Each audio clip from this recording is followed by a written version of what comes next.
यहाँ स्त्री रूप में विराजे हैं हनुमान, दुनिया का सबसे अनोखा मंदिर। यह मंदिर मध्य प्रदेश स्थित ओरछा के नज़दीक रतनपुर गांव में है। यहाँ पर हनुमान जी का स्वरूप महिलाओं जैसा है। हमने परंपरा से जाना है कि स्त्रियों को भगवान हनुमान की प्रतिमा को हाथ नहीं लगाना चाहिए, क्योंकि भगवान हनुमान बाल ब्रह्मचारी थे और महिलाओं से हमेशा दूरी बनाकर रखते थे।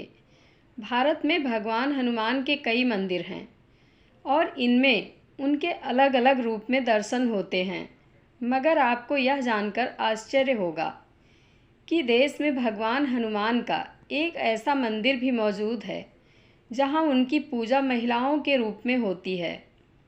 जी हाँ, यह मंदिर मध्य प्रदेश स्थित ओरछा के नज़दीक रतनपुर गांव में है। यहाँ पर हनुमान जी का स्वरूप महिलाओं जैसा है।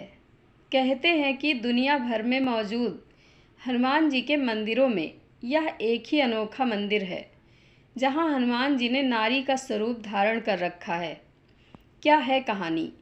वैसे तो कई धार्मिक किताबों में इस बात का जिक्र मिलता है कि हनुमान जी नारी स्वरूप में भी पूजे जाते हैं, मगर प्रमाण की बात की जाए तो यह अनोखा मंदिर इस बात को सच साबित करता है कि पुराणों में लिखी बात सत्य है। मगर इस मंदिर के पीछे एक कहानी है। दरअसल मंदिर का निर्माण 25 किलोमीटर दूर बिलासपुर के राजा पृथ्वी देवजू ने कराया था। लोक कथा के अनुसार यहाँ के राजा को कोढ़ थी। इस वजह से वह ना तो किसी को छू पाता था और ना ही अपनी किसी इच्छा को पूरा कर पाता था। राजा भगवान हनुमान का बड़ा भक्त भी था।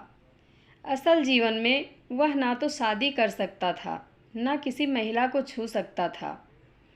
एक दिन सपने में उसे एक ऐसी महिला दिखी जो दिखने में महिला जैसी तो थी, मगर उसका स्वरूप भगवान हनुमान से मिलता जुलता था। सपने में राजा ने देखा कि हनुमान जी जैसी दिखने वाली महिला ने उससे अपना एक मंदिर बनवाने की बात कही है और मंदिर के पीछे एक तालाब का निर्माण करने को कहा है। साथ ही उसने यह भी कहा कि तालाब में नहाने से उसका रोग दूर हो जाएगा। दूसरे दिन उठकर राजा ने सपने में देखी मूरत जैसी ही प्रतिमा बनवाने के आदेश दिए और एक मंदिर और एक तालाब का निर्माण भी करवाया और पूरे विधि विधान के साथ हनुमान जी की प्रतिमा को मंदिर में स्थापित करवाया। उस दिन के बाद से इस मंदिर में भगवान हनुमान के इसी स्वरूप की पूजा होती है। इस मंदिर की खासियत है कि यहाँ भगवान हनुमान जी की प्रतिमा का श्रृंगार पूरी तरह से महिलाओं के जैसा किया जाता है। उन्हें जेवर भी महिलाओं वाले ही पहनाए जाते हैं। यहाँ तक कि हनुमान की प्रतिमा को नथ भी पहनाई गई है। भगवान राम करते हैं राज। कहते हैं कि ओरछा की रानी भगवान राम की बड़ी भक्त थी और राजा भगवान कृष्ण के भक्त थे। राजा रानी को हमेशा वृंदावन ले जाना चाहते थे, मगर वह हमेशा अयोध्या जाती थी। एक दिन मजाक में राजा ने रानी को बोला कि तुम इतनी बड़ी भक्त हो तो अपने भगवान राम को यहाँ ले आओ। रानी ने राजा के मजाक को गंभीरता से लिया और अयोध्या से भगवान राम को यहाँ लाने की ठान ली। इसके बाद रानी ने ओरछा में अपने किले के सामने ही मंदिर का निर्माण कराया और फिर अयोध्या जाकर सरयू नदी के तट पर बैठकर तपस्या करने लगी। बहुत दिन बीत गए, मगर भगवान राम ने उन्हें दर्शन नहीं दिए।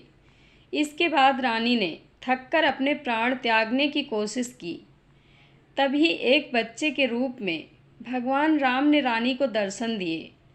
रानी ने जब भगवान राम से अपने साथ चलने को कहा तो उन्होंने रानी के आगे शर्त रखी कि कुछ भी हो जाए, ओरछा में उन्हें राजा का स्थान चाहिए। रानी ने भगवान राम की बात मान ली और उन्हें अपने साथ ओरछा ले आई। तब से इस मंदिर में भगवान राम की पूजा राजा के रूप में की जाती है। मान्यता है कि भगवान राम को ओरछा इतना पसंद है कि वह सुबह अयोध्या और शाम को ओरछा में रहते हैं। जय श्री राम, जय श्री हनुमान। आप लोगों को कथा कैसी लगती है कमेंट बॉक्स में अपनी राय अवश्य दें।